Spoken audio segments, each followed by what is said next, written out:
Hello বন্ধুরা, চলে আসলাম বিয়ে বাড়িতে। যে বিয়ে বাড়ির সামনে গেট, এখন ভিতরে ঢুকে পড়লাম। ঢুকিয়ে যে মণ্ডপ খুব সুন্দর সাজিয়েছে মণ্ডপটা। তারপরে কনের সঙ্গে একটু ভিডিও ফটো তুলে নিচ্ছি। আর এদিকে ভিডিও ফটো তোলার পর চলে আসলাম খাবারে এখানে। এখন খেতে বসে পড়েছি, খাবার খাচ্ছি।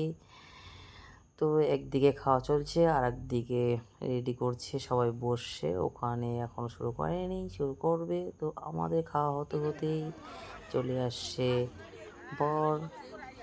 তো চলে এসে বর মণ্ডপে বসে পড়েছে। তো এখন এখানে একটু ভিডিও ফটো তুলে নিলাম।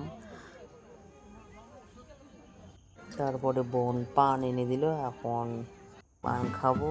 তারপরে এখন হচ্ছে সুদৃষ্টি, এখন সুদৃষ্টি হবে। সবাই দেখতে থাকো।